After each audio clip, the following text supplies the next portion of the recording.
अस्सलाम वालेकुम dear students, उम्मीद है आप सब खैरियत से होंगे। रिसेंटली हमने माइक्रोसॉफ्ट पावर पॉइंट में इंसर्ट मेन्यू को स्टडी करना शुरू किया है।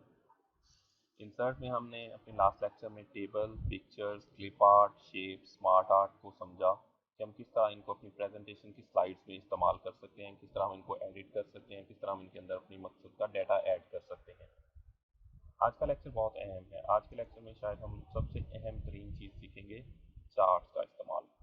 जब भी हमें प्रेजेंटेशन के लिए कहा जाता है तो प्रेजेंटेशन में मोस्टली हमारे पास एक समराइज फॉर्म में हमने डेटा प्रेजेंट करना होता है। अगर हमारे पास एक बड़ी रिपोर्ट है और उस रिपोर्ट की समरी हमें प्रेजेंट करने के लिए कहा जाता है तो mostly charts is the most useful tool for presentation. मैं चाहूँगा कि आज के लेक्चर को आप बहुत गौर से सुने, समझें और इसकी बहुत ज़्यादा प्रैक्टिस करें। तो यहाँ से हम एक नई स्लाइड ऐड करते हैं, उसके बाद हम देखते हैं कि हम किस तरह चार्ट्स का मेन्यू यूज़ कर सकते हैं। सिंपल हम देखते हैं कि हम चार्ट्स में किस तरह का चार्ट लेना चाहते हैं। Okay, let's have a simple chart for better understanding. We go to charts और यहाँ पे हमारे पास बहुत टाइप्स के चार्ट्स हैं। You can have a look. Columns हैं, लाइन चार्ट्स हैं, पाई हैं, बार चार्ट्स हैं, एरिया है, एक्स वाई स्कैटर प्लॉट्स हैं, स्टॉक मार्केट के रेलिवेंट कुछ चीज़ें हैं, सरफेस हैं। Most of the time we use columns and line charts. तो कॉलम्स में हम देखते हैं कि हमारे लिए कौन सी चीज़ रेलिवेंट है। Okay, this is the first one. हम इसे क्लिक करते हैं और ओके कर देते हैं। अब जरा आप देखें, यहाँ पे दो चीज़ें हमारे सामने आ गई हैं। एक साइड पे तो हमारे पास वही प्रेजेंटेशन है जिस पे हम काम कर रहे थे और हम उसकी स्लाइड में एक चार्ट इंसर्ट कर रहे थे, और दूसरी साइड पे हमारे पास माइक्रोसॉफ्ट एक्सेल का एक शीट ओपन हुई है जिसमें कैटेगरी 1 2 3 4 लिखा हुआ है और सीरीज 1 2 3 है। बेसिकली हम माइक्रोसॉफ्ट एक्सेल में डेटा एंटर करेंगे, वो डेटा जिसकी बुनियाद पे हम कोई चार्ट्स बनाना चाह रहे हैं। क्योंकि हम इन इन बार्स को अपनी मर्जी से अप डाउन करेंगे तो it will not look very professional. इसकी बैक पे हमारे पास माइक्रोसॉफ्ट एक्सेल की एक शीट होगी जिसको हम अपनी मर्जी के मुताबिक चेंज कर सकते हैं और उसको अपनी मर्जी के मुताबिक उसमें जैसे जैसे हम डेटा ऐड करेंगे उस तरह हमारे ये चार्ट्स अप्स एंड डाउन होते जाएंगे। अब आप यहाँ पे देखें, सीरीज 1 को ब्लू का नाम दिया गया है। तो हम कहते हैं जी सीरीज 1 इज से सेक्शन ए, राइट। तो आप यहाँ पे देखेंगे कि हमारे पास प्रेजेंटेशन में सीरीज 1 को सेक्शन ए रीनेम हो गया है फौरी तौर पे। सीरीज 2 को हम सेक्शन बी का नाम देते हैं एंड सो ऑन। सीरीज 3 को हम सेक्शन सी का नाम देते हैं, राइट। अब कैटेगरी हमारे पास क्या है? सिंपल हम just for the sake of understanding हम कहते हैं कि हम बीबीए और बीएस पब्लिक एडमिनिस्ट्रेशन और बीएस इकोनॉमिक्स के सेक्शंस ए, बी और सी का डाटा प्रेजेंट करना चाह रहे हैं, राइट। कैटेगरी 1 में हम लिख देंगे बीबीए, कैटेगरी 2 में बीएस पब्लिक एडमिनिस्ट्रेशन, कैटेगरी 3 में बीएस इकोनॉमिक्स एंड कैटेगरी 4 में आप कुछ भी कर सकते हैं like BS fine arts, right. You just press enter and here it is renamed. अब देखिए, कैटेगरीज हमारे पास ये हैं और सेक्शंस हमारे पास ये हैं। अब हम कहते हैं कि बीबीए सेक्शन ए का रिजल्ट हमारे पास रहा है 60%।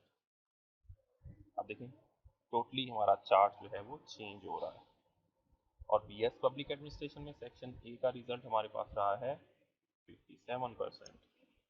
बीएस इकोनॉमिक्स में हमारे पास रिजल्ट रहा है 76%। And finally BS fine arts में हमारे पास रिजल्ट रहा है 61%। ये अब हमने सेक्शन ए का डेटा पुट कर दिया। अब हम सेक्शन बी का डेटा इसी तरह पुट करेंगे। ये डेटा आपको आपकी रिपोर्ट से मिलेगा या वो डेटा जिसकी बुनियाद पे आप एक्चुअल काम कर रहे होते हैं, जिसको आप मीनिंगफुली प्रेजेंट करना चाह रहे होते हैं, ये डेटा आपको वहाँ से अवेलेबल होता है। सेक्शन सी में हम डेटा ऐड करेंगे।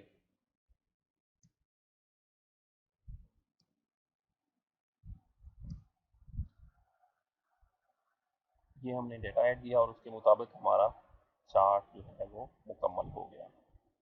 अब ज़रा देखें BBA simply in a nutshell अगर मैं कहूँ कि जनाब BBA सेक्शन ए का रिजल्ट कौन सा है, सिंपली आप यहाँ से BBA को लेंगे, सेक्शन ए का कलर चेक करेंगे ब्लू, तो आप कह सकते हैं कि ये ब्लू है, राइट। अगर हम इनको कंपेयर करना चाहें, शायद यहाँ से हमारे पास इतना मीनिंगफुली ये चीज़ नज़र नहीं आ रही, तो यहाँ से अगर हम एक ही नज़र में देखना चाहें कि सबसे पुअर परफॉर्मेंस किस सेक्शन की है, तो आप सिंपली यहाँ से सेक्शन ये देखेंगे कि ग्रीन ग्रीन ग्रीन और चारों लाइन में ग्रीन की जो परफॉर्मेंस है वो लोअर लोअर साइड पे है। तो ग्रीन कलर किस सेक्शन का है, सेक्शन सी का। तो आप कह सकते हैं इन अ नटशेल के section C perform not very well, right. तो ये था हमारा इंसर्ट मेन्यू में चार्ट का ऑप्शन, राइट। अब इस चार्ट को आप देखें, फर्दर हम चेंज कर सकते हैं, change chart type, save as template. अब इसको फर्दर यूज़ के लिए हमेशा सेव कर सकते हैं कि जब भी मुझे चार्ट बनाना होगा मैं इसी फॉर्म पे बनाऊंगा। Switch raw and columns. अब देखिए जो रॉज हैं उनको हम कॉलम्स बना दें। पहले हमारे पास जो रॉज के अंदर डेटा है उनको अगर हम कॉलम्स में लेके जाना चाहें और कॉलम्स को हम रॉ में लेके जाना चाहें तो हम यहाँ से उसको ले सकते हैं। अब देखें यहाँ पे हमारे पास 4 एलिमेंट्स हो गए हैं और यहाँ पे 3 हो गए हैं, तो उसी के अकॉर्डिंगली हमारे पास कलर्स भी चेंज हो गए हैं। हम उसको दोबारा से रीसेट करते हैं और ये हमारा रॉज और कॉलम्स का डेटा दोबारा से चेंज हो गया है। इसके अलावा हम डेटा को सिलेक्ट कर सकते हैं, एडिट कर सकते हैं। इन बार्स का हम कलर अकॉर्डिंगली अपनी पसंद के मुताबिक यहाँ से चेंज कर सकते हैं कि कौन से सेक्शन को कौन सा कलर हम देना चाह रहे हैं। ये भी हम इसकी मर्जी के मुताबिक, अपनी मर्जी के मुताबिक इसको चेंज कर सकते हैं।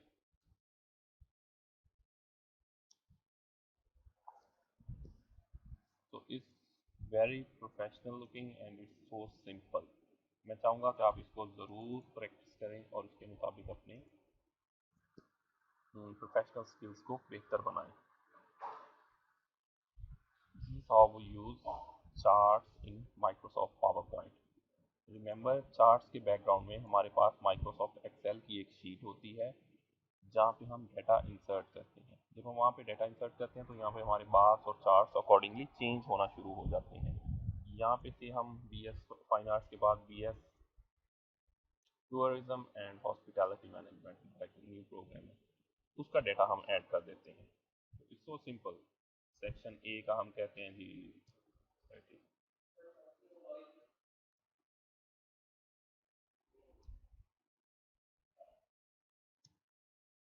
जी तो हमने एक नया program BS tourism and hospitality management को यहाँ से ऐड किया और अब हम यहाँ पे देखते हैं।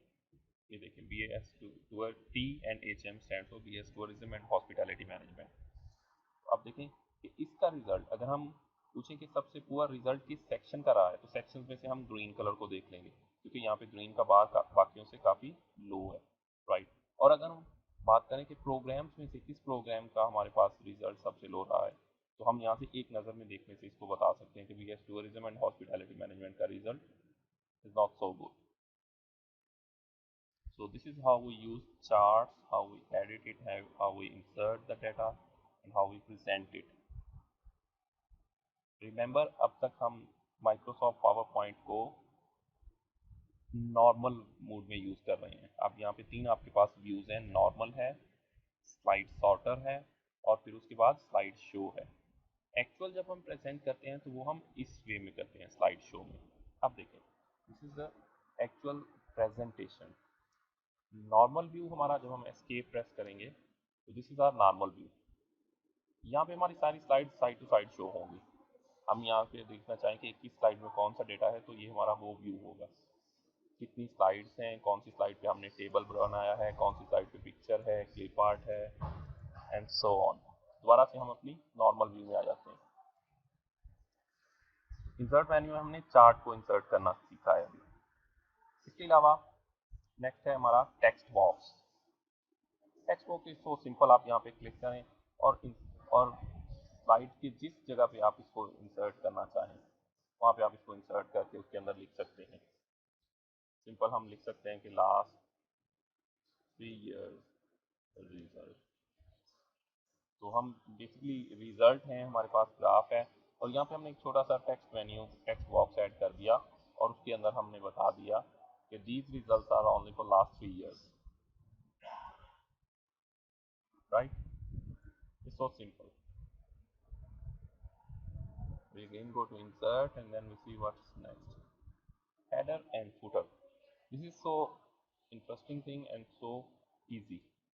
हेडर एंड फुटर में हम जाते हैं, स्लाइड पे ऑफ कोर्स हम हेडर एंड फुटर शो कराना चाह रहे हैं। डेट एंड टाइम को शायद ज़्यादा इफेक्टिव नहीं होता, हम स्लाइड नंबर ऐड करना चाह रहे हैं, दिस इज वेरी इंपॉर्टेंट। और हम फुटर भी ऐड करना चाह रहे हैं। फुटर अगर हम ऐड करना चाहते हैं, सिंपली हम लिख देते हैं कि FUEIT। हमने यहाँ से स्लाइड नंबर को भी चेक कर दिया है, फुटर को भी चेक कर दिया, और फुटर में हमने अपना टेक्स्ट लिख दिया जो हम शो करना चाहते हैं। वन थिंग टू रिमेंबर, जो भी हमारा टाइटल पेज होता है किसी भी रिपोर्ट में, किसी भी प्रेजेंटेशन में, जो हमारा टाइटल पेज होता है जिसमें सिर्फ इंट्रोडक्शन लिखा गया होता है, उसको हम नंबर नहीं करते। नंबरिंग हमारा सेकंड या थर्ड से शुरू होता है। तो हम यहाँ पे चेक को ऑन कर देते हैं कि don't show on title page, title slide, कि टाइटल स्लाइड को हम नंबर नहीं करना चाह रहे, राइट। हम अप्लाई टू ऑल करते हैं एंड लुक, ये हमारी टाइटल स्लाइड थी। आप देखें यहाँ पे कोई फुटर भी शो नहीं हुआ और स्लाइड नंबर भी शो नहीं हुई। उसके बाद वाली सारी स्लाइड्स हमारा फुटर शो हुआ है कि FUEIT, और स्लाइड नंबर हमारा यहाँ पे शो हो रहा है अलग से। देखिए यहाँ पे slide number 3, slide number 4, slide number 5, 6, 7 and so on. अब जिस तरह भी हम न्यू स्लाइड्स इंसर्ट करते जाएंगे, ऑटोमेटिकली उन पे स्लाइड नंबरिंग आती जाएगी और उन पे हमारा फुटर भी आता जाएगा, राइट।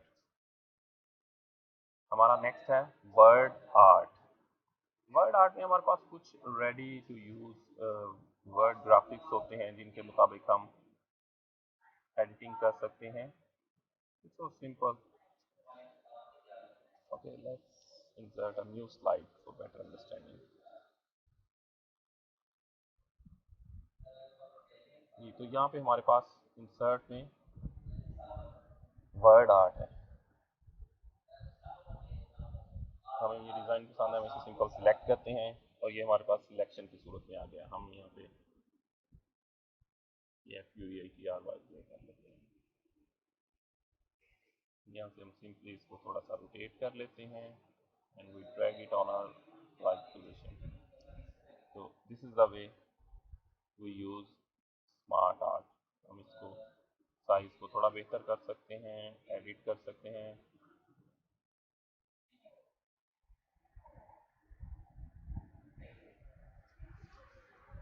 एक चीज़ पे गौर करें, जब भी हम किसी भी चीज़ को सिलेक्ट करते हैं, उस पर काम कर रहे होते हैं, हम इंसर्ट पे काम कर रहे हैं, हम टेबल्स पे काम कर रहे हैं, तो हमारे सामने ऊपर एक नए किस्म का मेन्यू शुरू हो जाता है। ये मेन्यू सिर्फ इसी बॉक्स के लिए रेलिवेंट होता है। यहाँ से हम इसकी शेप को एडिट कर सकते हैं, इसकी एजेस को चेंज कर सकते हैं, इसकी शेप को फिल कर सकते हैं। यहाँ से आप देखें, हम जिस तरह कलर्स के ऊपर कर्सर लेके जा रहे हैं तो हमें इसका रियल इफेक्ट नजर आ रहा है, राइट। तो फिल कर सकते हैं। इसके अलावा हम इसकी आउटलाइन को कलर चेंज कर सकते हैं अपनी मर्जी के मुताबिक। हम नो आउटलाइन करेंगे तो इसकी आउटलाइन खत्म हो जाएगी। शेप के इफेक्ट्स हैं, हम इसको अपनी मर्जी से चेंज कर सकते हैं। तो यहाँ पे ये सारे का सारा मेन्यू सिर्फ इस स्मार्ट आर्ट के लिए है। तो again go to insert menu. इसके बाद हम देखते हैं कि वर्ड आर्ट के बाद हमारे पास डेट एंड टाइम का ऑप्शन है, स्लाइड नंबर का ऑप्शन है। ये दोनों चीज़ें हम ऑलरेडी हेडर एंड फुटर में भी देख चुके हैं। ये दोनों चीज़ें हम वहाँ से जाके भी इनको यूज़ कर सकते हैं। इसके बाद हमारे पास सिंबल्स हैं, ऑब्जेक्ट्स हैं। ये सो सिंपल, आप इन पे क्लिक करें और आपको यहाँ पे बहुत सारे सिंबल्स शो हो जाएंगे। आप इनमें से जो भी ऐड करना चाहें आप इनको ऐड कर सकते हैं। और ये चीज़ें शायद हम माइक्रोसॉफ्ट वर्ड में भी देख चुके हैं, इसलिए हम इन पे ज़्यादा टाइम वेस्ट नहीं करेंगे। यहाँ पे हमारे पास है एक मूवी का option. This is so simple and very interesting. हम देखते हैं कि मूवी फ्रॉम अ फाइल और movie from clip organiser. Of course हमारे पास जो कंप्यूटर्स में हमारे पास कोई फोल्डर है, वहाँ से हम इसको ऐड करना चाहेंगे तो we go for movie from file. यहाँ पे मेरे पास एक मूवी है, सिंपल और interesting. Let's have a look. Types of people in groups and organization. मैं इसको ओके करता हूँ। यहाँ पे मुझसे पूछा जा रहा है कि how do you want the movie two start in the slide show. जब आपका स्लाइड शो चल रहा होगा तो आप किस तरह इस मूवी को स्टार्ट करना चाहेंगे, ऑटोमेटिकली या व्हेन क्लिक्ड। मैं कहता हूँ जी when clicked the movie should start when I click it, right. Okay, अब इसका साइज थोड़ा सा छोटा है तो मैं इसको अपनी मर्जी के मुताबिक यहाँ से ड्रैग करके चेंज कर लूँगा,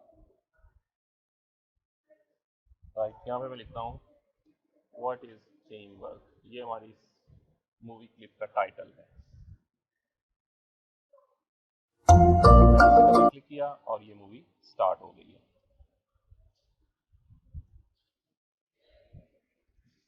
let's see, it's very interesting.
जी स्टूडेंट्स, तो आपने देखा कि हम किस तरह अपनी प्रेजेंटेशन के अंदर इंटरेस्टिंग वीडियोस ऐड कर सकते हैं। इन वीडियोस के जरिए हम अपनी प्रेजेंटेशंस को आई कैचिंग बना सकते हैं, इंटरेस्टिंग बना सकते हैं, राइट। हम दोबारा से अब यहाँ पे देखें, ये हमारा सारा वीडियो रिलेटेड मेन्यू ओपन है। Play movie when clicked, hide during show, play full screen, loop until stop, ये सारे के सारे मेन्यूज हैं जिनको आप यूज करने के बाद देख सकते हैं कि ये किस मकसद के लिए हैं, किस तरह इनको हम यूज कर सकते हैं। तो हम दोबारा से इंसर्ट मेन्यू में जाते हैं। हमने मूवी इंसर्ट करना सीखा और बिल्कुल इसी तरह ही हम साउंड को भी यहाँ से इंसर्ट कर सकते हैं। So simple, sound from file, sound from clip organiser, play CD audio track और रिकॉर्ड साउंड। हम कहते हैं साउंड फ्रॉम फाइल। तो मैंने डेस्कटॉप पे एक ऑडियो क्लिप रखा है, जरा देखते हैं उसे। This is it. Okay, again मुझसे पूछा जा रहा है how do you want the sound to start in the slide show. Slide show के अंदर साउंड किस तरह स्टार्ट हो, ऑटोमेटिकली स्टार्ट हो या व्हेन क्लिक्ड हो। हम कहते हैं व्हेन क्लिक्ड। तो यहाँ पे मुझे एक टीनी सा बटन प्रोवाइड कर दिया, मैं इसे ड्रैग करके यहाँ पे ले आता हूँ, इसको थोड़ा सा रिसाइज कर लेता हूँ। तो दिस इज साउंड बटन। अब मैं जैसे ही इसे डबल क्लिक करूंगा,